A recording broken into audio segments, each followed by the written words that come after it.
오늘 하나님 말씀 사도행전 2장 41절 말씀을 같이 보도록 하겠습니다. 그 말을 받은 사람들은 침례를 받음에 이날의 신도의 수가 3,000이나 더하더라. 침례식이라는 거, 우리가 침례식을 자주 하는 편은 아닌 것 같아요. 우리 교회가 의식에 불과하다 하기 때문에 자주 하는 편은 아닌데, 우리도 침례식을 하죠. 침례교회이고, 또 이제 장로교회나 다른 교회 같은 경우는 이제 세례식을 하죠. 같은 겁니다. 세례식이나 침례식이나 같은 건데요. 내용적으로는 같아요. 근데 하는 이제 행위는 좀 다르죠. 의식적으로는 조금 다르고, 이제 세례는 좀 이제 간략하게, 그리고 침례식은 이제 정식으로 이렇게 하는 그런 이제 표시가 있죠.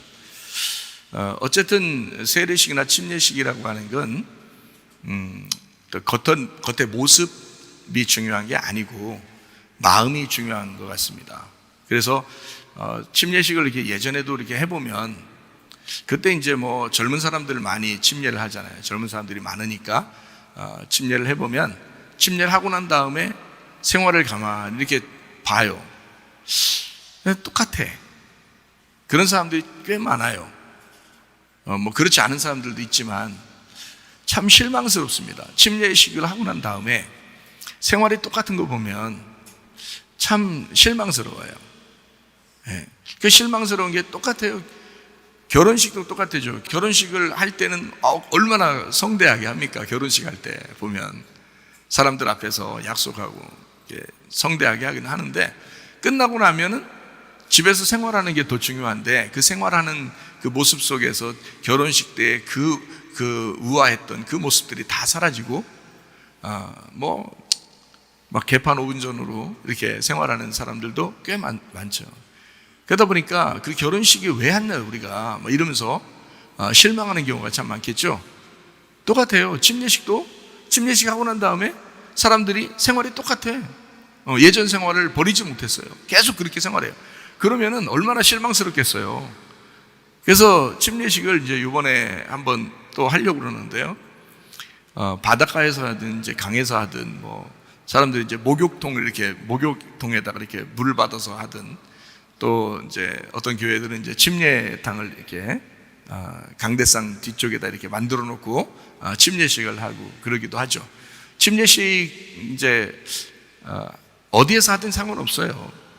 물속에 이제 들어가면서 그 의식을 통해서 자기가 마음으로 이제 죽는다는 것을 의미하고 그러기 때문에, 근데 이제 예전하고 좀 다르게 이번 침례식은 좀 결심하는 사람들이 침례를 받았으면 좋겠다는 것입니다. 결심하는 사람이 진짜 이번 이 결혼식이, 이 침례식이 나에게는 영원하다, 이렇게 생각하는 사람들이 침례식을 했으면 좋겠다. 침례 받고 나서 똑같이 예전처럼 생활하려고 하는 사람들은 침례 안 받아도 되고요. 진짜 내가 죽었다. 나 이제는 이전까지의 인생하고는 내가 다르다.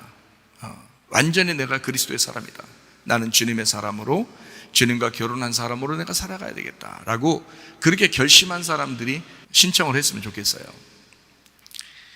지금 이제 신청을 하고 있는데, 침례식 한다고 하니까 신청을 하고 있는데, 침례 문답도 물론 해야 되겠죠. 그리고 침례 공부도 해야 되겠고, 그런데 길게 안 해도 돼요. 자기 결심이거든요. 내가 이번 결혼을 할 때 이 남편과 이 아내와 내가 영원히, 내가 변함없이 내가 살아야 되겠다라고 하는 그런 게, 그 약속이 끝까지 지켜질 수만 있다면 그 결혼식은 성공인 거잖아요. 마찬가지로 침례식 자체가 주님과 내가 오늘 결혼해서 내가 이 결혼식을 끝까지 생각하고 내가 영원히 내가 가야 되겠다라는 것을, 그 결심이 완전히 선 사람, 그런 사람들이 이제 침례식을 받아야 되겠죠. 그 침례를 받으면 영원히 변함없는 사람들, 그 믿음을 정말 보일 수 있겠느냐, 너의 생활을 통해서 그 믿음을 보일 수 있겠느냐, 그 약속을 끝까지 지키는 모습을 보일 수 있겠느냐, 그런 사람들이 침례식을 받아야 되는 거죠. 그걸 이제 이번에 계획을 하고 있습니다. 여러분도 마찬가지예요. 침례식은 그냥 한번 이렇게 지나가는 그 의식이 아닙니다. 그렇게 생활했기 때문에 결혼식도 결혼식 하고 난 다음에 엉망진창 결혼 생활하는 사람도 있고요. 결혼식이라는 건 결혼 생활 때문에 결혼식 한 거잖아요. 그럼 결혼 생활이 더 중요한 거잖아. 침례식은 예수님과 내가 영원히 같이 살겠다고 침례식 한 거잖아요. 그러면 예수님과 함께 영원히 살겠다는 그게 더 중요한 거잖아요. 그래서 침례식을 한 거잖아요. 근데 침례식을 하고 난 다음에 다 까먹어버리고 자기 생활, 자기 욕심, 자기 생각대로 계속 살아버리는 그런 침례 생활에 엉망진창되는, 세례의 생활에 엉망진창하는 그런 사람들은 올바르지 않다. 진정한 믿음이 아니다. 진정한 침례식을 한 게 아니다. 진정으로 결혼한 것이 아니다 하는 것입니다. 분명히 알고 침례하고 분명히 알고 결혼하라는 거예요. 네. 마음속으로 의미를 잘 생각해 보는 그 침례가 중요하다. 우리가 태어나요. 그걸 생일날이라고 그럽니다. 태어난다. 생일날이라고 그래요. 그 생일날을 가장 잘 비추어 주는 게 성경에서 주의 만찬입니다. 주의 만찬. 주의 만찬은 예수님이 그러죠. 내 살을 먹고 내 피를 마셔라. 그러잖아요. 다시 말하면 자기의 죽음을 의미하는 거예요. 그 자기의 죽음을 왜 의미할까요? 나의 죽음으로 너희가 태어날 거야. 나의 죽음으로 너희가 태어날 거야. 엄마들이 피를 쏟으면서 아이들이 태어납니다. 그게 주의 만찬이에요. 주의 만찬. 생일날 뭐 먹어요? 여러분, 우리나라 같은 경우는 미역국 먹어요. 그게 피가 빨리 생성된다고 미역국을 먹는다고 그래요. 왜 생일날 미역국 먹여요? 저는 미역국 별로던데.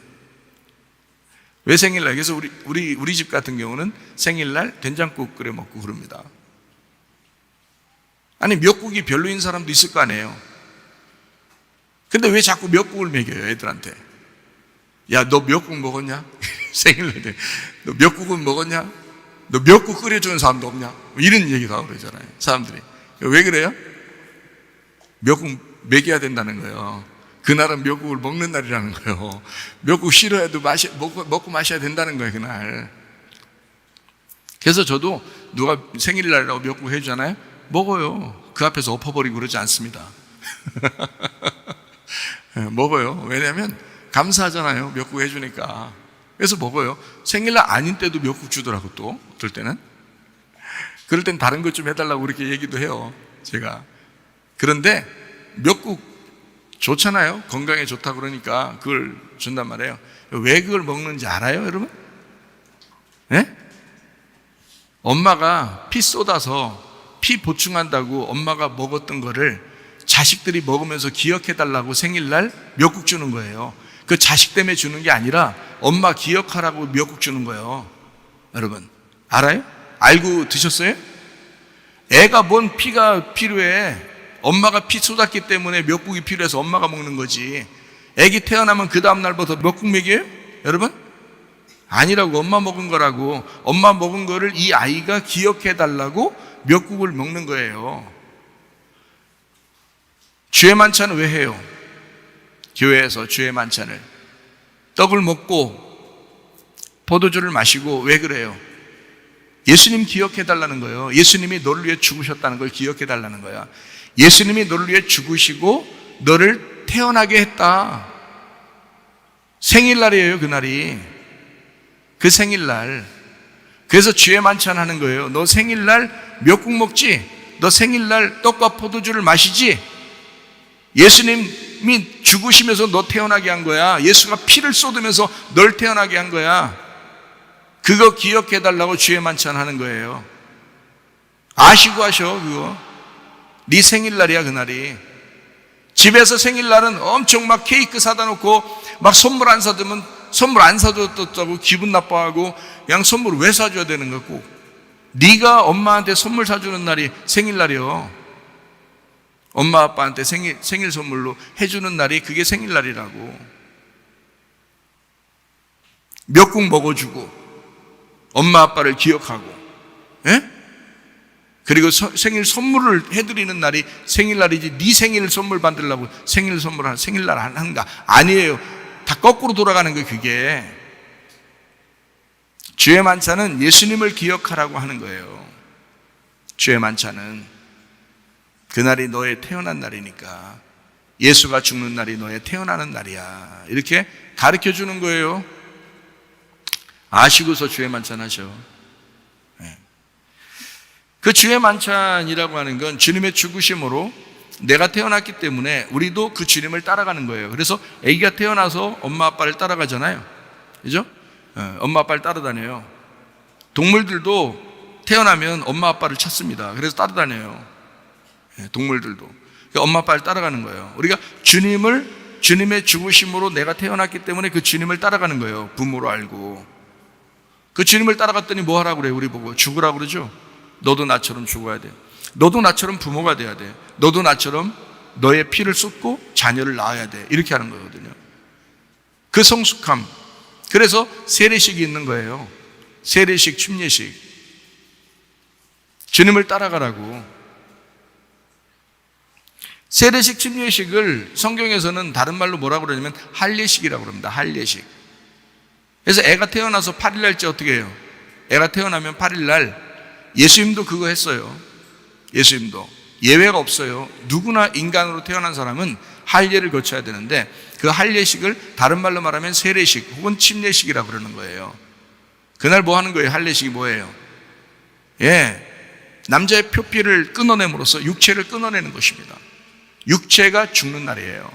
육체가 죽는 날, 그게 할례식이고 그것이 침례식이라는 겁니다. 육체가 죽는 날. 그러니까 침례하고서 다 또 육체로 살아, 이것들이. 그래서 목사가 실망이 이만저만이 아니에요. 사람이 그 결혼식하고 난 다음에 그 결혼식을 다 까먹고 또 다른 남자를 만나고 다른 여자를 만나는 그런 사람들이 또 있는 거예요. 그 결혼식에 참석했던 부모들이 얼마나 실망이 크겠어요. 응? 그게 결혼식이라고 하는 거예요? 말도 안 되는 결혼식을 계속 하고 있어, 사람들이.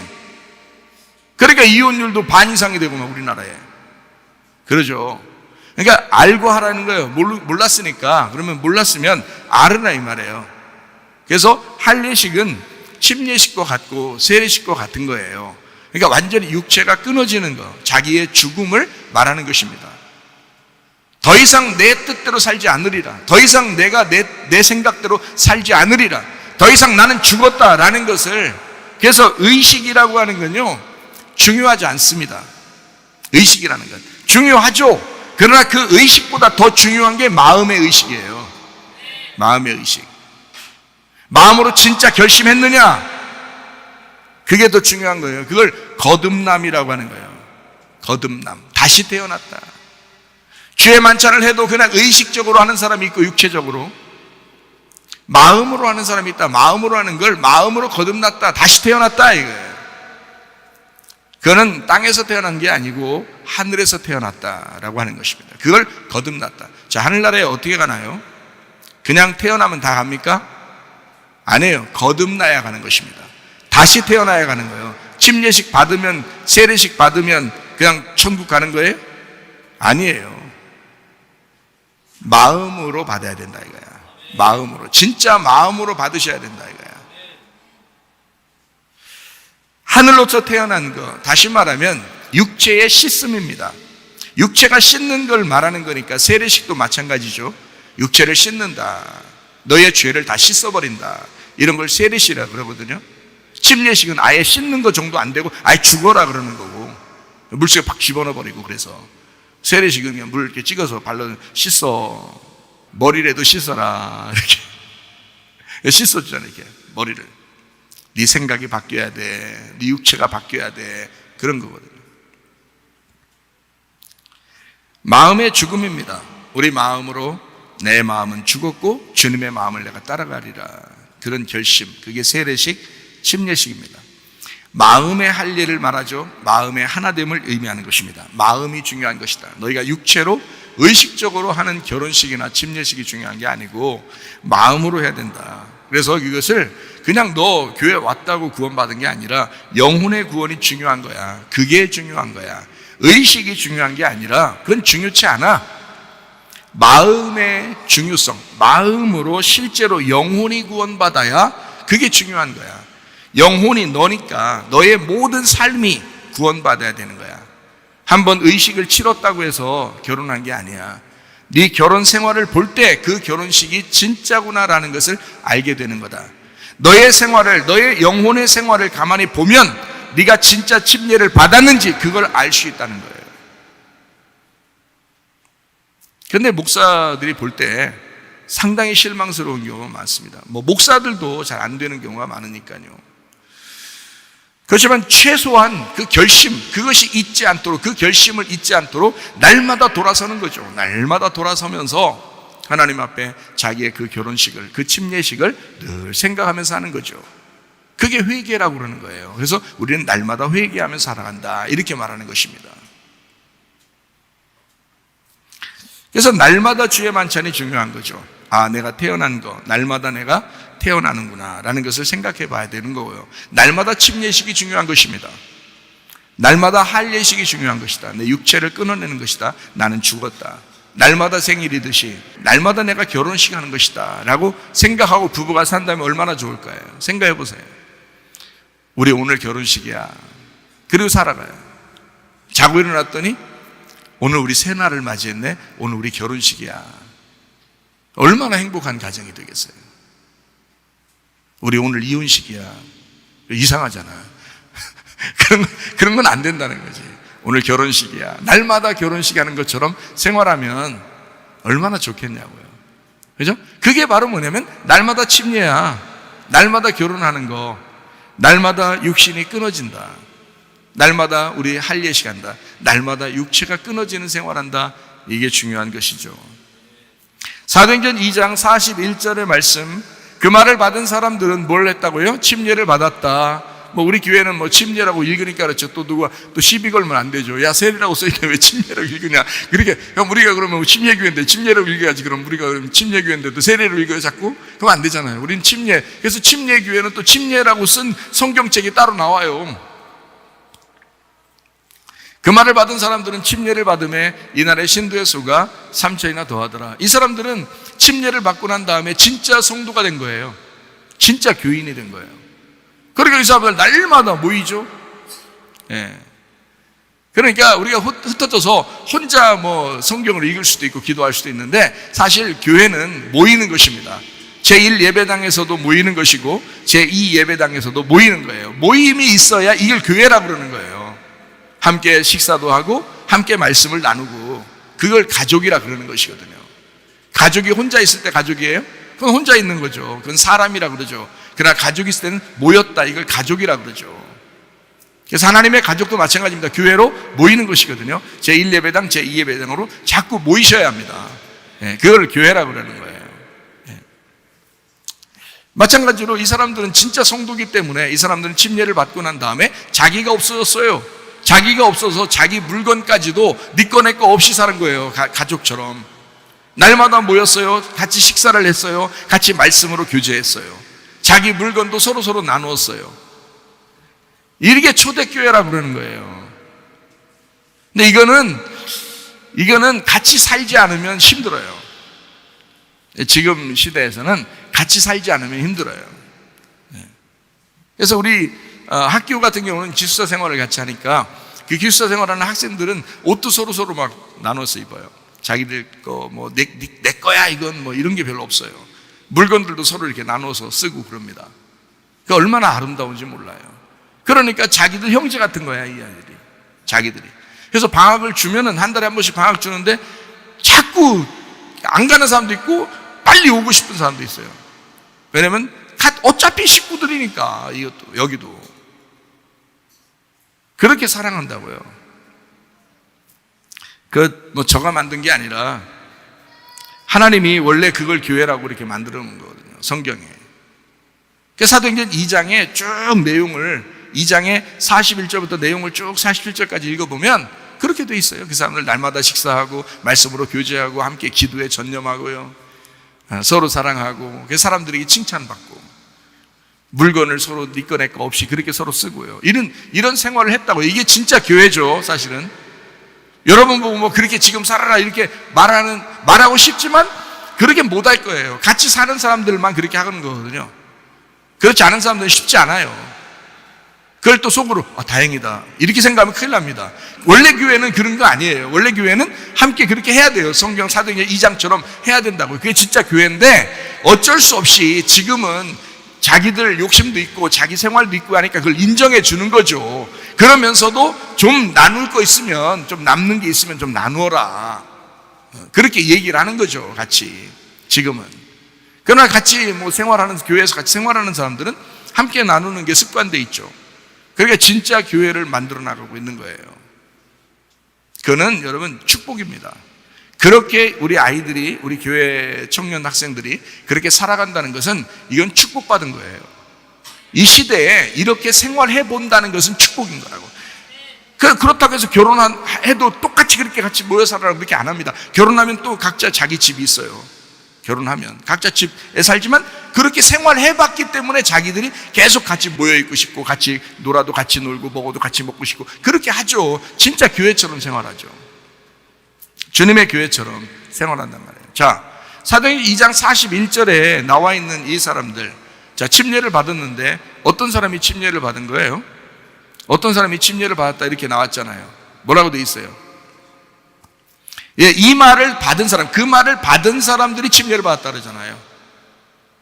그럼 그 말이 어디 있는데요? 예, 그 앞에 있겠죠, 그죠?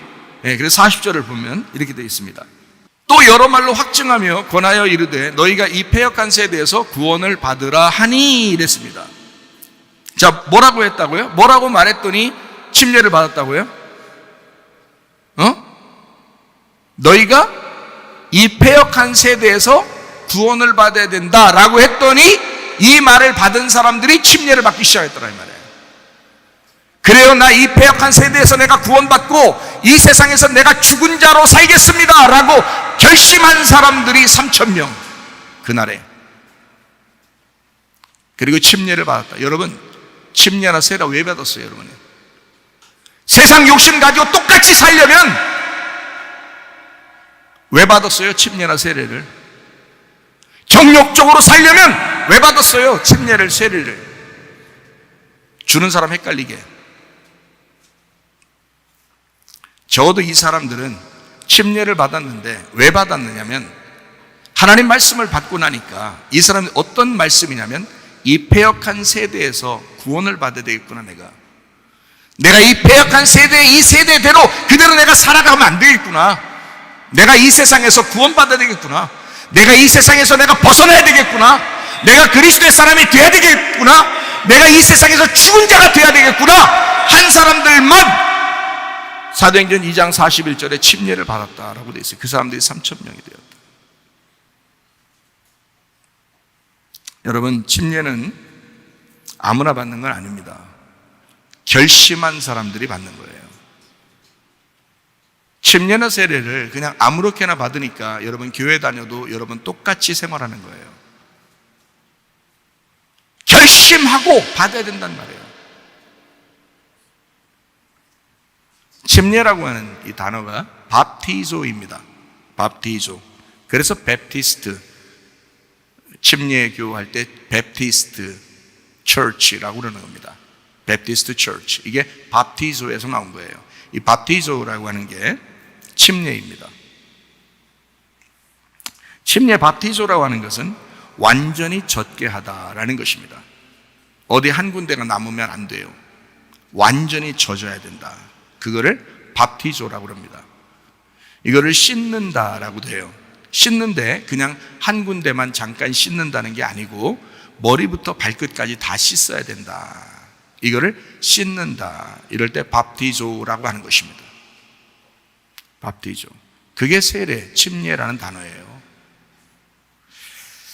그게 밥토에서 왔어요. 이 밥토라고 하는 것은요, 물에 잠근다라는 단어입니다. 물에 잠긴다. 그래서 침례교가 침례를 하는 것입니다. 물 속에 잠그는 거예요. 그게 뭐 바닷가든 강가든 뭐 목욕탕이든 상관없어요.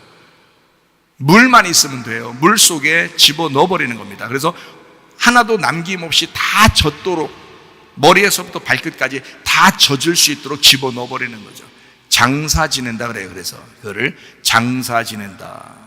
그거를 밥티조, 밥토라고 하는 것입니다. 물에 완전히 잠긴다. 너는 없다. 넌 죽었다. 이 말이에요. 그래서 침례를 줄 때 우리는 이제 이렇게 침례를 주죠. 침례하면서 예수 그리스도와 함께 죽습니다 하면서 물속에 집어넣어요. 그리고 물에서 끄집어낼 때 예수 그리스도와 함께 부활합니다 하면서 끄집어냅니다. 그러면 이제 더 이상 네가 없다는 얘기죠. 더 이상 네가 없다. 예수 그리스도와 함께 살아가야 된다. 예수 그리스도의 부활로 살아가야 된다. 이렇게 이야기하는 것이거든요. 그걸 침례식이라고 그렇게 말하는 것입니다. 자, 주의 만찬은 뭐라고요? 주의 만찬은 어린 양, 유월절 어린 양의 피로 구원받은 생일날과 같습니다. 그걸 주의 만찬이라 그래요. 주의 만찬이 이제 떡과 포도주로 이렇게 나누는 거잖아요. 그래서 그 사람을 선택하고, 하나님이 그 사람을 선택하고 이 사람을 태어나게 했다라는 기념이거든요. 그게 주의 만찬이라고 하는 것입니다. 그거를 선택했다는 것을 의식적으로 알려준 때가 있어요. 이 떡과 포도주로 알려준 때가 처음 나오는 게 창세기 14장 18절입니다. 살렘왕 멜기세덱이 떡과 포도주를 가지고 나왔으니 그는 지극히 높으신 하나님의 제사장이었더라. 이렇게 되어 있습니다. 떡과 포도주를 가지고 멜기세덱이 와서 아브라함에게 주는 것입니다. 주의 만찬도 똑같았죠. 예수님께서 제자들에게 뭐라 했어요? 이건 내 살이요 내 피다 라고 하면서 떡과 포도주를 주죠. 그죠? 멜기세덱 왕으로 오신 우리 주님께서 제사장으로서 이 땅에 죽으실 걸, 자기의 죽음을 이야기하면서 너희들도 똑같이 나를 따라와야 된다라고 하는 그 의미로 너희들 태어나는 거야. 오늘 내가 너희를 선택한 거야. 너희가 선택받았음을 기념해라. 그래서 주의 만찬이 있는 거고요. 그걸 생일날과 똑같은 의미입니다. 요한복음 13장 8절 10절입니다. 베드로가 이르되 내 발을 절대로 씻지 못하시리이다. 예수께서 대답하시되 내가 너를 씻어주지 아니하면 네가 나와 상관이 없느니라. 예수께서 이르시되 이미 목욕한 자는 발밖에 씻을 필요가 없느니라. 온몸이 깨끗하니라. 너희가 깨끗하나 다는 아니니라 하시니. 이렇게 했습니다. 그러니까 목욕이라는 말이 나오고 손과 발을 씻는다는 말이 나오잖아요. 씻는다는 것은 세례를 의미하고 목욕하는 것은 침례를 의미합니다. 그런데 우리가 결혼식도 한 번 하듯이 침례를 통해서 자기의 죽음이라고 하는 그 기념 의식은 한 번 해요. 그런데 날마다 씻는 것은 날마다 생각하는 거죠.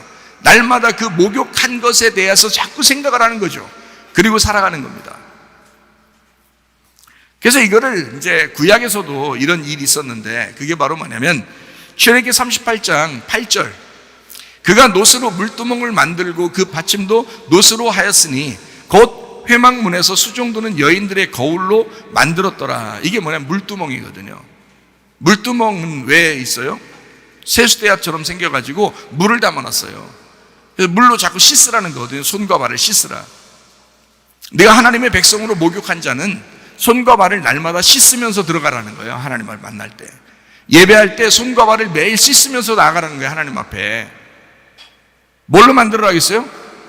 회막문에서 수종드는 여인들의 거울로 만들었어요.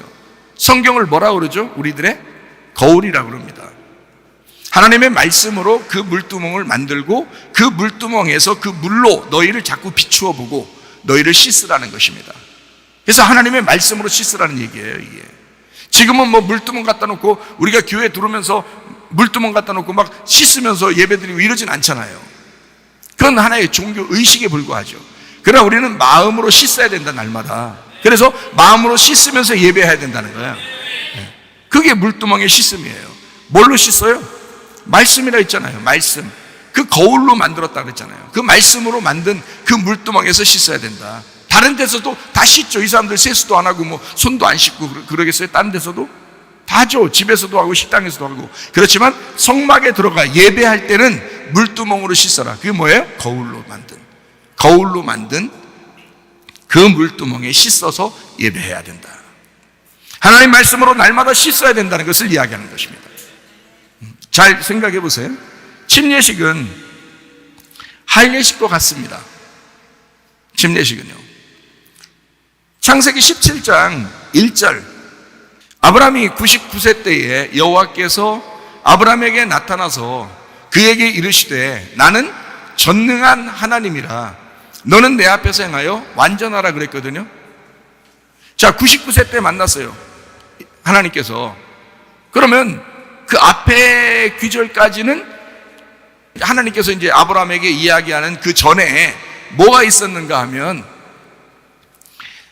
이스마엘을 낳았어요. 이 하갈을 통해서 이스마엘을 낳았거든요. 근데 이스마엘을 낳았는데 그때부터 하나님이 99세까지 100세까지 13년을 안 만나요. 13년 동안에 하나님이, 원래 성경의 숫자에서 12이라는 것은 완전한 숫자거든요. 하늘의 완전한 숫자예요. 천국을 다 12보석으로 만들고 12문으로 만들고 막 이랬거든요. 12천사가 있고 12지파 12사도가 있어요. 하늘나라는 다 그렇게 만들었어요, 12로. 근데 13년 동안 안 만나요, 하나님께서. 하갈과 이스마엘 낳았다고 해서. 그래서 이스마엘이 13살 될 때까지 하나님이 안 나타났습니다, 아브라함에게. 왜? 너 육체로 반항했다는 것입니다. 육체로 반항했다. 여러분이 세례를 아무리 많이 받았어도, 침례를 아무리 많이 받았어도, 결혼을 아무리 했어도 그 약속을 어기고 깨뜨리고 육체로 살았다면 그 결혼은 무효입니다. 그 침례식은 무효입니다. 그 세례식은 무효예요. 새로 시작해야 되는 거예요. 마음의 거듭남으로 새로 시작해야 되는 거예요. 그래서 주님이 13년 후에 다시 만납니다, 주님께서. 하나님이 아브라함에게 99세에 나타나는 거예요. 그래서요. 이때 나타나가지고요. 창세기 17장 4절 봅니다. 보라, 내 언약이 너와 함께 있으니 너는 여러 민족의 아버지가 될지라. 17장 10절 봅니다. 너희 중 남자는 다 할례를 받아라. 이것이 나와 너희와 너희 후손 사이에 지킬 내 언약이라. 이렇게 말합니다. 왜 할례라는 언약을, 그 전에는 없었는데, 잘 생각해봐요. 아브라함 때 할례 언약을 합니다. 왜 했을까요? 너 남자 구실 잘못한 거야. 너 껍질로 애를 낳은 거야. 네 껍질로 애를 낳은 거야. 그게 이스마엘이야. 애굽 여자, 네 껍질로 애굽 여자를 만나 그 여자와 함께 애굽 애를 낳은 거야. 껍질 남자를 낳은 거야. 그게 이스마엘이야. 그러니 다시나 껍질 까고 다시나 아기를 다시 낳아야 돼. 하나님의 아들을 낳아야 돼. 알맹이로 낳아야 돼. 둘째 아들을 낳아야 돼. 그렇게 말하시는 거예요. 너 이제까지 육체로 사는 거 다 무효야. 침례시겠다고? 너 세례시겠다고? 너 결혼시겠다고? 그거 다 무효야. 육체로 살면 주님 안 만나요. 13년 동안 기다려야 돼. 너의 반항이야. 너의 육체적인 반항이야. 그리고 99세에 주님이 다시 만나요. 뭐 하라고 만나는 줄 알아요? 껍질 까. 육체 죽여. 육체 끊어내야 돼. 너 다시는 육체로 안 살겠다고 결심해. 그렇게 할례식을 하는 거예요. 그게 침례식이라고요. 더 이상 육으로 살지 않겠다. 더 이상 내가 거짓으로 살지 않겠다. 내가 진리의 아들을 낳아야 되겠다. 거짓의 아들을 낳았으니 너는 이제까지 가짜야. 그러니까 너 할례해. 그리고 알맹이가 드러나게 하고 껍질을 까서 육체를 없애버리고 하나님의 아들이라는 진리를 낳아야 돼 라고 주님께서 말씀하시는 것입니다. 로마서 2장 29절 말씀. 오직 이면적 유대인이 유대인이며 할례는 마음에 할지니 영에 있고 율법 조문에 있지 아니한 것이라. 그 칭찬이 사람에게서가 아니요 다만 하나님에게서니라. 할례는 어디다 하는 거냐면 마음에 하는 것입니다. 마음에 할례를 해라. 겉으로 할례를 한다고 유대인이 아니다. 마음에 하는 게 진짜 유대인이다. 마음으로 할례하는 게 진짜 유대인이야. 그러니까 마음으로 진짜 침례받는 게 진짜 침례한 거야. 마음으로 결혼한 게 진짜 결혼식인 거야. 내가 한 번도 변하지 않겠다. 그 마음이 끊어지지 않고 그 결심이 영원할 때 그게 진짜인 거야 라는 것입니다. 자, 무슨 말인지 아시겠죠? 결혼식 함부로 하면 안 되겠습니다. 침례식도 함부로 하면 안 되겠죠? 자기 자신을 돌아봐야 되겠죠? 내가 진짠가? 나 진짜 주님과 영원히 내가 살 결심하고 있는가? 나 그날이 결혼식이라고 생각하는가? 아, 내가 예전에 생각한 거 보니까 모르고 한 것 같아. 내 이번에 진짜 결심하고 한번 해야지. 그런 사람도 있을지 몰라요. 아, 내가 결혼식 다시 한번 해보고 싶다. 뭐 이런 생각 할 수도 있잖아요. 아니, 다른 사람이랑 말고 그 결혼한 사람이랑 또 결혼하는 사람도 있잖아요. 왜 황혼 결혼이라고 그러나요? 이렇게 오랫동안 살고서 너무 정이 들어가지고 둘이 결혼식을 자녀들이 막 해주면서 이렇게 우리 엄마 아빠는 둘이 해로하고 오랫동안 이렇게 사랑하며 살았습니다 해서 결혼식을 다시 해주기도 하고 그러잖아요. 친척들도 모여서 같이 식사도 하고 그러면서 그렇게 하는 사람들도 있잖아요. 예. 어떻게 장로님하고 권사님 한 번 더 재차 결혼, 재결혼 이게 얼마나 좋아요? 그거는 이제 자녀들이 이제 축복해서 이렇게 해주는 거잖아요. 좋잖아요. 그렇게 하는 사람도 있대요. 그러면 그 결혼식에 대한 설렘 그리고 결심하는 그 마음, 결단하는 그 마음이 더 새록새록 이렇게 결심이 될 수도 있겠죠. 어쨌든 마음으로 하는 게 중요한데 그 마음의 결심이 더 중요한데 혹시 내가 진짜 한번 내 결혼하고 싶다. 내가 진짜 침례를 받아보고 싶다. 그런 사람이 있다면 저랑 상의해보면 알겠죠. 갈라디아서 6장 15절 말씀, 할례나 무할례가 아무것도 아니다. 오직 새로 지으심을 받는 것만이 중요하니라. 오직 새로 지으심을 받는 게 중요하다. 너 새로 건축되었느냐?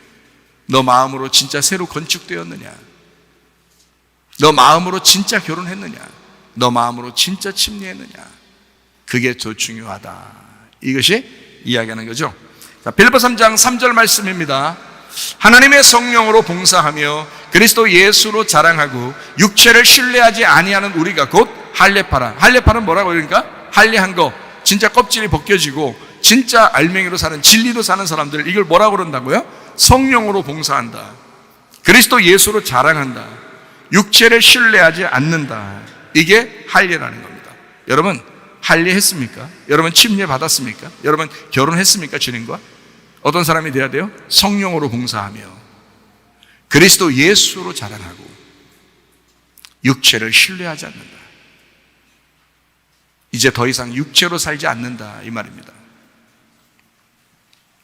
골로새서 2장 11절 12절 말씀이요. 또 그 안에서 너희가 손으로 하지 아니한 할례를 받았으니 곧 육의 몸을 벗는 것이요 그리스도의 할례니라. 너희가 침례로 그리스도와 함께 장사되고 또 죽은 자들 가운데서 그를 일으키신 하나님의 역사를 믿음으로 말미암아 그 안에서 함께 일으키심을 받았다. 이것이 할례요 침례다. 그러니까 너희가 사는 게 아니다. 더 이상 육의 몸을 완전히 벗어버리고 그리스도와 함께 사는 것이다. 이거를 침례 곧 할례라 이렇게 말하는 것입니다. 예수님의 침례는 나의 침례가 되어야 합니다. 예수님의 침례는 예수님의 침례로 끝나는 것이 아니라 나의 침례가 되어야 돼요. 예수님이 직접 자기가 몸으로 행한 것은 침례밖에 없어요. 이 땅에서 몸으로 자기가 직접 사람들에게 보여주고 직접 행한 것은 침례밖에 없어요. 그게 마태복음 3장입니다. 마태복음 3장 14절부터 17절까지 말씀이거든요. 요한이 말려 이르되 내가 당신에게 침례를 받아야 할 터인데 당신이 내게로 오시나이까. 예수께서 대답하여 이르시되 이제 허락하라. 우리가 이와 같이 하여 모든 의를 이루는 것이 합당하니라 하시니 이에 요한이 허락하는지라. 예수께서 침례를 받으시고 곧 물에서 올라오실세 그랬죠. 분명히 세례는 아닌 것 같아요. 그렇다고 세례를 비난하는 거 아닙니다. 씻는 세례나 물에 잠기는 침례나 똑같아요. 의미적인 거니까, 마음으로 하는 거니까. 그러니까 세례를 받으시고, 다시 말하면 침례를 받으시고 물에서 올라오실세. 그러니까 물에 들어갔다가 올라온 게 맞죠.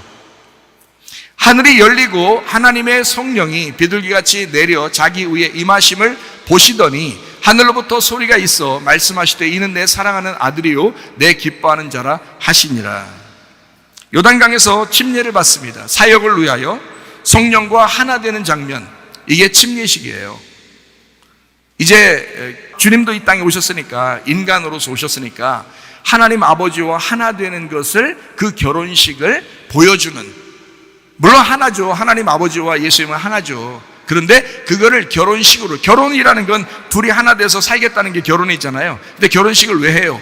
결혼식은 의식이죠. 사람들에게 보여주는 겁니다. 우리 둘이 하나 되었습니다 라는 걸 보여주는 거잖아요.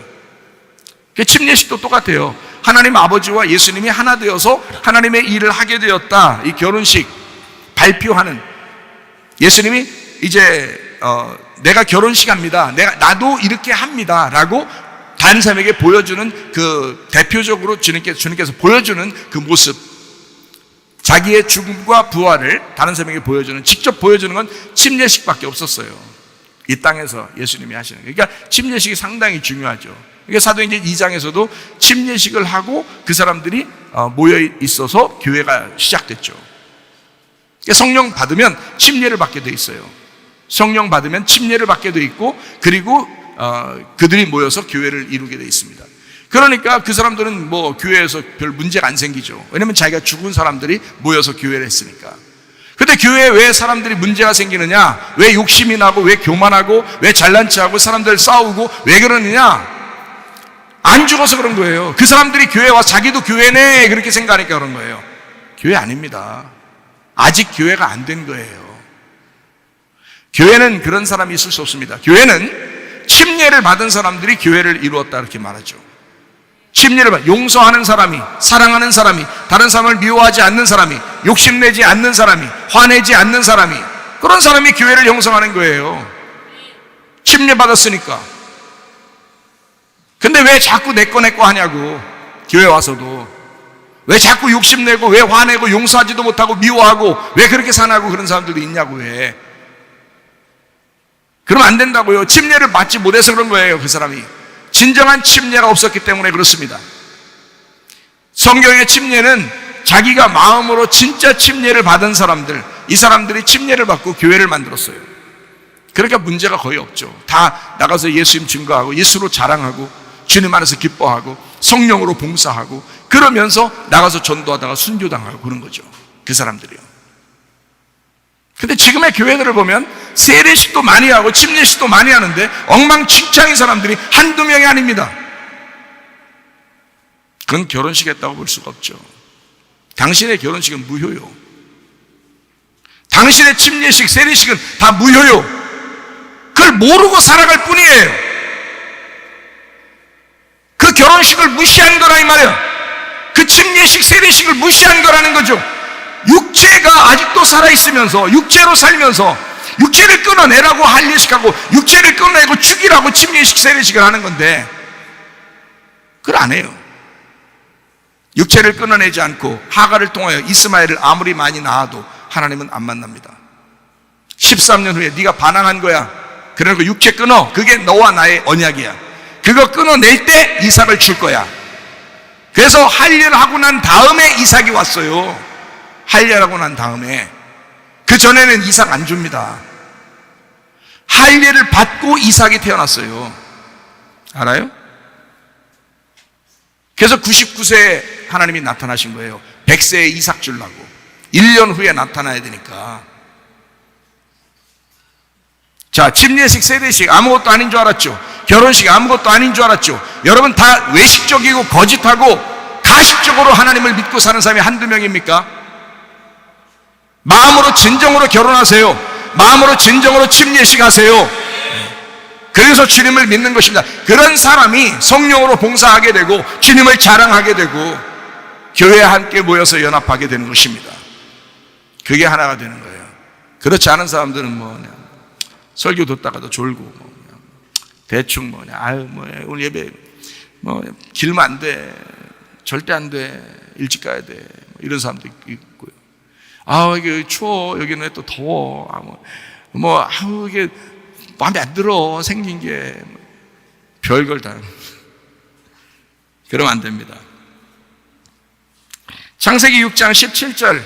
내가 홍수를 땅에 일으켜 무릇 생명의 기운이 있는 모든 육체를 천하에서 멸절하리니 땅에 있는 것들이 다 죽으리라.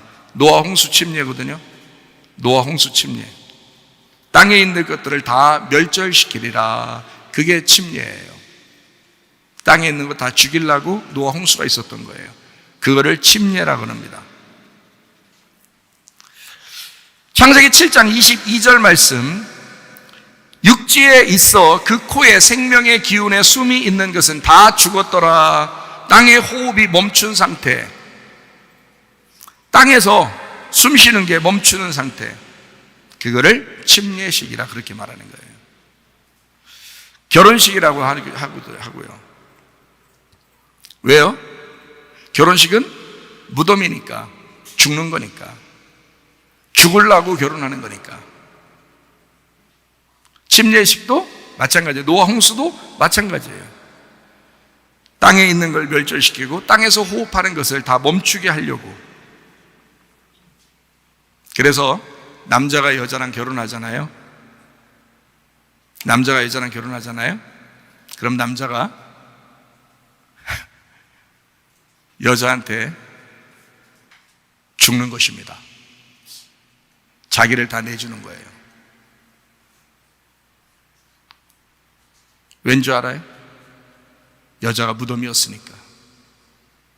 그 여자라는 무덤 안에 남편이 죽으려고 하는 것입니다. 그래서 한 남편에게 시집 온 그 여자는 무덤이 되는 거예요. 그래서 그 남자를 죽이는 것입니다. 그 무덤 안에 파묻어 놓는 거예요. 그게 결혼이에요.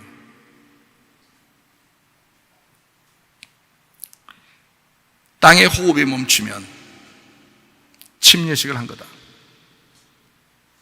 땅에 있는 것이 멸절되면 그게 결혼식이다. 침례의 의미를 정확하게 알고 하셔야 된다. 그 아내의 무덤 안에 내가 죽는 것이다. 주님도 이 땅에 오셔서 이 땅이라는 안에 죽는 겁니다. 들어가서. 그래서 무덤 안에 갇히는 거예요. 그리고 예수님이 스스로 부활했겠어요? 죽었는데 하나님이 부활시켜줘야 되는 거예요. 그 하나님의 영이 와서 부활시켜야 되는 거야. 그래서 하나님의 영으로 영원히 살고 계신다라고 하는 것입니다. 그걸 부활의 삶이라고 하는 거야. 여러분이 이 땅에서 땅에 있는 것이 멸절되고 나의 땅의 호흡이 다 멈춘 상태가 되면 나는 죽는 거죠. 그 무덤 안에 들어가는 거죠. 그러면 내가 살아요? 누가 살려줘요? 하나님의 영이, 그 예수님이 날 살려주시는 거야. 그래서 더 이상 내가 아니고 예수님이 살아가는 거야. 그걸 교회라 그러는 거예요. 교회 와서 그냥 자기 좀 알아달라고 막 떼쓰고 그러지 마요. 그거 표신하니까 괜히. 침례 안 받은 거, 세례 안 받은 거, 주님과 결혼 안 한 거 표시나 괜히. 그러니까 그런 짓 하지 마. 우리 교회는 특히 그런 짓 하면 안 돼요. 출애굽기 14장 21절. 모세가 바다 위로 손을 내밀매 여호와께서 큰 동풍이 밤새도록 바닷물을 물러가게 하시니 물이 갈라져 바다가 마른 땅이 된지라. 홍해바다 건너는 침례입니다. 그 바다를 건너가야 광야로 들어가요. 그리고 광야에서 또 요단강을 건너가야 가나안 땅으로 들어가게 되는 거예요. 왜 하나님이 그렇게 만들었을까요? 침례예요. 침례받지 못한 사람은 하나님의 백성이 될 수가 없다는 걸 얘기하는 겁니다. 그래서 말씀을 패역한 세대에서 구원받으려고 말씀을 받은 사람들이 침례를 받으니까 신자가 3,000명이 되었다, 이렇게 말한 것입니다. 침례 안 받은 사람은 교인이 아닌 거예요. 그래서 근데 침례 받고 엉뚱한 짓 하면 그 사람도 교인이 아닌 것입니다. 침례는 한 번 이루어져야 하고 그 침례식을 통해서 결혼이 온전해져야 된다는 거예요. 예수님과의 그 하나됨이 거룩해야 되고 온전해져야 된다는 거예요. 그렇지 않고 막 생활하는 사람들 안 돼요, 그거. 그래서 내가 이번에 한번 결심 좀 해야 되겠다네. 진짜 이번에 진짜 결혼 한번 해봐야 되겠다 알고서 우리 교회 복음의 말씀을 많이 들었으니까 내가 이제 진짜 내가 한번 평생을 내가 주님과 결혼해서 내가 살아야 되겠다. 이건 결심하는 사람들은 신청하시라고요. 출애굽기 14장 22절 말씀, 이스라엘 자손이 바다 가운데를 육지로 걸어가고 물은 그들의 좌우에 벽이 되었다. 옆으로 이렇게 딱 섰다는 얘기예요. 그가 물 안에 들어갔다는 얘기예요. 그죠? 그러니까 죽음을 얘기하는 거야. 물 속에 들어가 죽음을 얘기하는 거야. 28절, 물이 다시 흘러 병거들과 기병들을 덮되 그들의 뒤를 따라 바다에 들어간 바로의 군대를 다 덮으니 하나도 남지 아니하였더라. 우리를 추격하여 오는 바로의 군대, 육체입니다. 애굽의 사람들이죠. 육체. 우리 속에도 육체가 있어요, 없어요? 있어요. 그 육체가 나를 계속 쫓아다닌다고. 근데 그 쫓아다니는 그 육체는 어떻게 된다고? 물이 완전히 덮어서 죽여버려야 된다고. 이해가 돼요? 그렇게 했잖아요. 여기 죽였잖아요. 그걸 침례라고 그러는 거라고요. 29절, 그러나 이스라엘 자손은 바다 가운데를 육지로 행하였고 물이 좌우에 벽이 되었더라. 30절, 그날에 여호와께서 이같이 이스라엘을 애굽 사람의 손에서 구원하심에, 그러니까 다시 말하면 패역한 세대에서, 패역한 애굽에서 구원하셨다 그 말이죠. 그죠? 패역한 세대에서 구원을 받기 위해서 그 사람들이 침례를 받은 거잖아요. 사도행전 2장에 오순절 성령 충만 받은 사람들이, 그죠? 네. 패역한 세대에서 구원받으려고, 그래서 더 이상 내가 패역한 세대에서 살지 않으리라고 결심한 사람이 침례를 받은 거라고요. 애굽에서 탈출한 사람들이, 하나님께서 이 사람들을 이끌어낸 것은, 홍해바다를 일부러 건너게 하는 것은 애굽 사람의 손에서 구원하려고 한 것입니다. 다시 말하면 더 이상 애굽의 습관대로 살지 않게 하려고, 더 이상 애굽의 문화대로 살지 않게 하려고 이 사람들을 구원하신 것이다. 이스라엘이 바닷가에서 애굽 사람들이 죽어 있는 것을 보았더라. 뭐예요? 노아 시대 때도 똑같죠. 호흡 있는 자들 다 죽었더라 그랬죠. 땅의 호흡은 다 죽어야 되니까 그걸 침례라 그런다고요. 여러분, 땅에 숨을 쉬면 안 된다 이 말이에요. 우리는 예수님 믿는 사람들은 하늘에 숨을 쉬고 살아가야 되는 것입니다. 그걸 예수 믿는다고 하는 거예요. 자, 더 이상 애굽의 삶으로 내가 살지 않겠다. 더 이상 내가 애굽의 숨을 쉬지 않겠다. 광야의 하나님을 내가 신뢰하겠다. 오직 그 하나님과만 내가 살아야 되겠다. 결혼식. 한 남편에게 내가 시집온 아내로서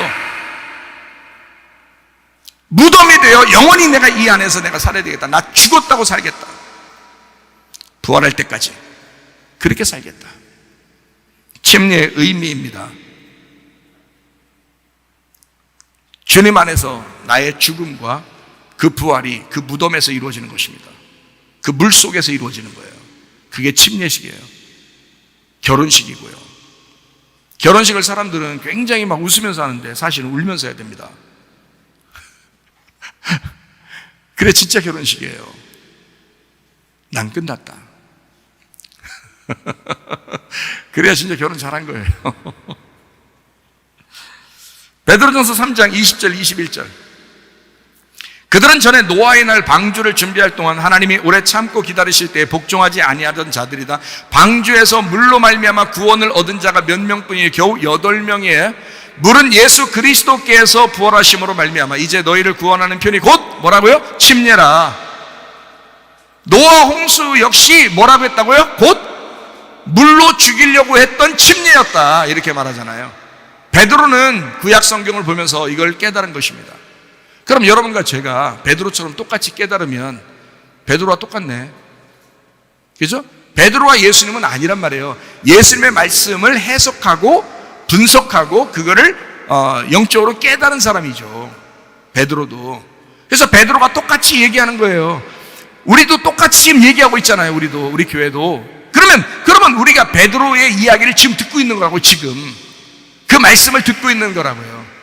노아 홍수가 침례식과 다른 게 아니에요. 노아 홍수는 침례식과 동일한 것입니다. 육체의 더러운 것을 어떻게 한다고요? 제하여 버리기 아니요, 하나님을 향한 선한 양심의 간군이라, 이렇게 되어 있습니다. 왜 이런 식으로 써놨냐면 죽음을 의미하지만 더 나아가서 부활을 의미하는 것이다 라고 하는 것을 강조하기 위해서입니다. 너희가 죽어서 사는 것 얼마나 율법적이겠어. 참으려고 하니까. 그거 아니지? 선한 양심을 따라 하나님을 향해서 나가는 거야. 이건 부활의 삶이야. 침례식이라는 거 무서워하지 마. 이게 부활의 삶이기 때문에 그런 거야. 주님 따라가기만 하면 돼. 주님 따라가기만 하면. 침례는 악한 양심이 죽어버리고 선한 양심이 간구하는 것을 침례라 그러는 것입니다. 악한 양심으로 죽어버리고 선한 양심으로 살아가려고 하는 거, 이거를 침례식이라고 그래요. 이거는 자연스러운 삶의 태도가 되어야 하는 것입니다. 이것은요. 그래서 선한 양심이라고 그러는 거예요. 너 양심적으로 살아. 그렇게 되는 거죠. 왜냐면 이건 양심적으로 사는 거니까 자연스럽죠. 이게 삶의 태도니까요. 세상 남편과 살던 나의 태도가 변해서 세상 남편과 살던 나의 태도가 죽어버리고 예수 그리스도와 하나 된 결혼 생활의 그 자연스러움, 이 세상에서 남편과 사는 그 자연스러움보다 더 자연스러운 예수 그리스도 남편과 함께 사는 그 선한 양심, 그 양심으로 살아가는 그 삶의 자연스러움이 침례식을 통해서 있어야 된다, 그 말입니다. 그게 진정한 침례의 의미다 하는 거예요. 놀랍죠? 침례식 대단합니다. 그래서 이런 침례를 모르고 살던 사람이 옛날에 이런 일이 있었어요. 요즘에는 뭐 그런 사람 많지 않습니다. 옛날에 재침례파라는 사람들이 있었습니다. 재침례파. 그게 침례교의 어떤 뿌리가 되는데요. 우리 침례교의 뿌리가 돼요. 옛날에는 막 천주교가 기독교를 막 못 살게 굴던 때가 있었죠. 근데 그 천주교가 나라 전체적으로 다 애들 때부터 다 세례를 받아요. 유아 세례라 그러죠. 그래서 세례를 다 받겠어요. 뭐 알지도 못하는데, 뭐 선한 양심이 뭔지도 모르는데, 주님 어떻게 따라가는지, 자기가 어떻게 죽어야 되는지 이런 것도 모르는데 그냥 성경에 나와 있는 대로가 아니라 그냥 아기 때부터 그냥 다 그냥 줘버리는 거예요. 너희는 천주교인이다 이렇게 하려고, 그걸 다 나라적으로 이걸 이제 통치하려고 다 줘버렸거든요. 아기 때부터. 그걸 이제 유아 세례라 그러거든요. 그걸 지금도 이제 따라서 이제 하는 이제 교단들도 꽤 있죠. 그건 이제 뭐 부모의 어떤 믿음이니까, 아이를 하나님 앞에 바친다는 어떤 의미니까 뭐 좋다 해요. 뭐 그렇게 뭐 어떤 의식으로, 교회의 어떤 행사로 그렇게 할 수도 있어요. 뭐 나쁘다고 얘기하는 건 아닙니다. 근데 옛날엔 천주교가 그런 일을 했어요. 그러니까 그게 이제 진짜가 아니라는 걸 깨달았어요. 믿음으로 사는 사람들이 이제 그 진짜가 아니라는 것을 깨닫고, 이 사람들이 아니다, 우리가 뭔가 착각하고 세례식을 하고 사람들 그 천주교에서 주는 그 세례를 무조건 받았다, 우리 믿음으로 받은 게 아니었다. 그래서 이 사람들이 모여서 믿음으로 형성된 교회가 생겼는데, 그 사람들이 재침례파, 다시 침례를 받자, 우리가 다시 침례를 받자 해서 재침례 교도, 그래서 아나바프티스트라고 합니다. 아나바프티스트, 바프티스트를 다시 하자, 아나하자, 다시 하자. 그래서 거듭 태어난 것처럼 거듭 결혼하듯이 거듭 침례를 하자. 그래서 우리는 세례를 받았던 사람들이 모여서 다시 침례를 받으면서 우리가 진정한 믿음의 결심을 하자 한 사람들이 있었는데, 그게 바로 아나바프티스트입니다. 이게 침례교회 역사의 뿌리입니다. 침례교회. 그래서 침례교회 원래 교리가요, 죽으나 사나 침례를 주는 것입니다. 그래서 그런 거예요. 뭐 이렇게 뭐 다른 사람들하고 다투려고 침례를 주는 게 아니고, 이런 뿌리가 있기 때문에 그렇습니다. 그렇게 침례를 다시 주는 사람들을 천주교 교황이 명령해서 그 사람들, 다시 침례 주는 사람들만 잡아다가 다 죽였습니다. 그때 순교한 숫자가 어마어마합니다. 그래서 침례교는 순교의 바탕을 둔 믿음, 다시 침례를 받는다고 순교를 당한 그 피의 그 기초 위에 세워진 것이 우리 침례교회예요. 그래서 굉장히 자부심이 있죠, 침례교회는. 그런 자부심을 가지고 침례교회를 하고 있습니다, 사람들이요. 침례교회. 침례교 목사님들한테 물어보시면 합니다. 그래서 아나바프티스트라고 그래요. 다시 침례받는 사람들. 거듭 침례라고 그래요. 재침례라고 합니다. 진짜 마음으로 침례받는, 하늘에서 침례받는, 그러니까 땅의 침례가 아니라 하늘의 침례를 받는 자들, 아나바프티스트. 이렇게 그들을 불렀습니다. 그 당시에는 그들을 이제 핍박하기 위해서 다른 언어로 이제 저 재침례 교도들이야, 재침례 교도들이 하면서 잡아다 죽였습니다. 그렇지만 실제로 나중에 후대의 사람들이 그걸 연구해 보니까 그 재침례 교도들만큼 믿음이 확실한 사람들이 없었다라고 이제 밝혀진 거죠. 침례라 세례의 의미를 알지 못하고 의식을 행한 사람들은 재침례파가 되어야 마땅한 것입니다. 날마다 결혼식 때의 결심과 그 약속으로 살아가야 하듯이 침례식이라고 하는 것은 그 결심이에요. 마음으로 믿음으로 하나님 앞에 결심하는 것입니다.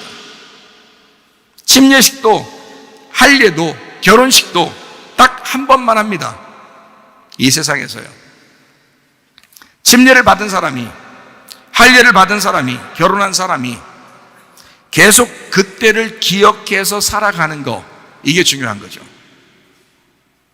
한 번 결혼했으면 그 결혼식을 늘 생각하며 사는 사람과 그걸 잊어버리고 사는 사람은 다르겠죠. 침례식을 한 번 하지만 그 침례식을 통하여 내 삶이 바뀌어야 되는 거죠. 자기의 삶이 침례의 삶을 살아야 되죠. 그게 성경에 뭐라고 나왔어요? 너의 육체를 끊어버리고 너의 육체적으로 죽어버리고 이 땅의 호흡은 멸절되고 하나님의 호흡으로 호흡하고 선한 양심을 따라 하나님을 따라가는 자가 되어야 된다 하는 게 침례인 것입니다. 그렇게 살아가 달라고 침례식을 하는 것입니다. 마음속으로 의미를 정확하게 아시기를 바랍니다. 우리의 생일날은 주의 만찬과 같다고 그랬어요. 그 주의 만찬은 세례식이나 침례식, 할례식과 같습니다. 그것은 다시 결혼식과 같고 그건 의식입니다. 한번 의식을 치렀다고 해서 진정한 결혼과 침례라는 것은 아닙니다. 그건 중요하지 않습니다. 거듭나야 된다. 다시 말하면 하늘로 다시 태어나야 된다. 육체의 씻음이 있어야 된다. 마음의 죽음이 있어야 된다. 마음의 할례가 있어야 된다. 마음의 하나됨, 그 주님과 연합됨이 있어야 된다.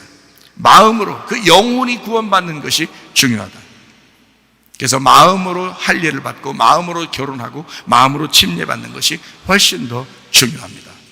그러므로 결심하셔야 된다. 그럼 어떻게 해? 옛날에 받았는데 지금 어떻게 해야 돼?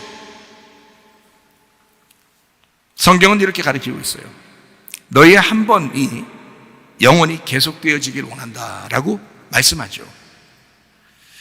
그러므로 우리는 날마다 주의 만찬을 하듯이 살아가야 된다 이 말이죠. 날마다 내가 왜 어떻게 태어났는지, 내가 어디로 가는지, 내가 지금 왜 살고 있는지를 날마다 점검해 보면서 우리 부모가 나를 태어나게 한 이유가 뭔가, 나는 무슨 목적으로 살아가야 되나 라고 생각해 보는 거죠. 그게 주의 만찬이죠. 예수님께서 피를 흘려가면서 나를 태어나게 한 것은 어떤 목적이 있을 거야. 내가 태어난 이유가 있을 거야. 그것을 날마다 기억하는 날이 생일날이에요. 그거를 생일날이라. 날마다 주의 만찬을 통해서 날마다 나는 다시 태어나는 것을 기억하는 것입니다. 다시 태어난다고 그러면 거듭 태어나는 것이니까 이것을 침례식이라고 그러죠. 그래서 날마다 침례식과 같은 생활을 해야 된다. 날마다 할례식 하듯이 내가 날마다 육체를 끊어내는 생각을 하면서 살아가야 된다. 그것이 날마다 나의 생일이 될 것이니까. 날마다 결혼하는 것이다. 내가 결혼한 그 예수님과 함께 날마다 결혼하는 마음을 가지고 생활하는 것이다. 날마다 육신을 끊어서 내가 생활하는 것이다. 내가 육신을 끊고 마음으로 하나님 앞에 사는 것이 중요한 것이구나 라는 것을 날마다 생각하고 사는 것이다. 그러니 여러분과 저는 침례식이 꼭 필요하죠. 결혼식이 꼭 필요하듯이 침례식이 꼭 필요하죠. 왜냐하면 그날 결심하는 날이니까, 그날 결단하는 날이니까, 서약하는 날이니까, 거룩한 서약을 하는 날이니까, 그게 침례식이니까 내가 영원히 변함없이 한 번도 내가 믿음을 떨어뜨리지 아니하고 끝까지 주님과 그 약속을 지킬 수 있겠나, 그 결단하는 날이니까, 그 날이 내 육신대로 살지 아니하고 내가 영적으로 사는, 그렇게 결심하는 날이니까 굉장히 중요한 거죠. 고린도전서 15장 31절 읽고 마치도록 하겠습니다. 형제들아, 내가 그리스도 예수 우리 주 안에서 가진 바 너희에 대한 나의 자랑을 두고 단언하느니 나는 날마다 죽노라, 날마다 침례하노라, 날마다 육신을 끊어내노라, 내가 날마다 영적으로 살아가노라. 나는 선한 양심을 따라 날마다 침례 안에서 살아가노라. 여러분의 믿음이 되시기를 바랍니다. 선한 능력으로 일어서리 주만 의지하리 믿음으로 우리 고대 안에 주 오실 그날 영광의 새날을 맞이하리. 우리 한번 기도하겠습니다. 나는 진정으로 침례받고 사는 사람인가? 나는 주님과 결혼한 사실이 있는가? 그 마음으로 주님과 하나 된 적이 있었는가? 내가 그렇게 변함없이 주 앞에 결심하며 결단하며 살아가고 있는가? 우리 하나님, 내가 그런 사람 되게 하옵소서. 선한 양심으로 주님을 따라가는 자 되게 하옵소서. 기도합니다. 우리 하나님 아버지의 사랑과 은혜를 감사를 드립니다.